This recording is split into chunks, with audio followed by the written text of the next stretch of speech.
Okay, ulitin ko, ayon kay Gleason, ang wika ay pinagkasunduan ng isang lahi at kaya naman ay nauunawaan.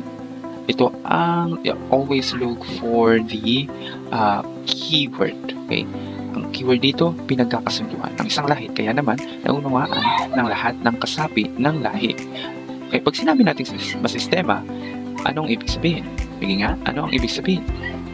Pag sinabi natin masistema, sinasabi na ang wika ay mayroong structure or mayroong system na sinusunod.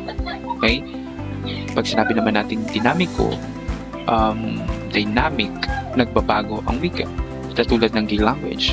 So that's product of dynamic language. So, likas, pag sinabing likas, innate na natututo ang isang tao. Kahit hindi turuan, natututo ang tao ng wika. Sabi naman nating arbitraryo, napagkakasunduan ang wika. Ibig sabihin, sa isang komunidad, ang wika ay napagkakasunduan para lahat sila ay magkaunawaan.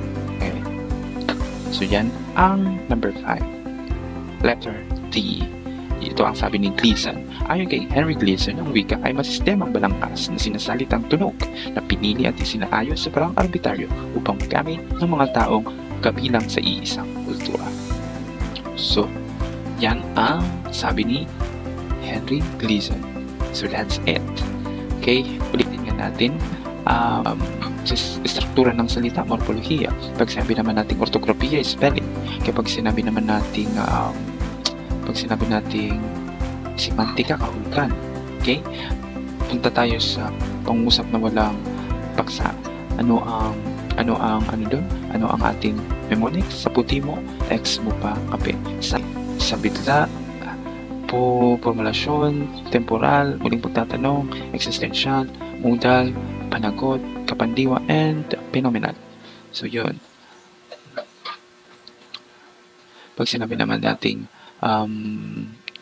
punlapi, nasa unahan ang panlapi. Pag gitlapi, nasa gitna. Kapag nasa ulihan, hulapi. Kapag nasa kabilaan, nasa unahan at nasa hulihan. Kapag nasa unahan, kabila at nasa gitna, laguhan. So that's it. Last is this. Pag sinabi ng sistema, may sinusunod na balangkas. Kapag sinabi naman nating likas, or natural, o innate ang pagkatuto ng wika. Pag sinabing dinamiko, nagbabago. Pag sinabing arbitraryo, napagkakasunduan. So that's it. I hope you learned something. My name is Sir JP. Please like and subscribe.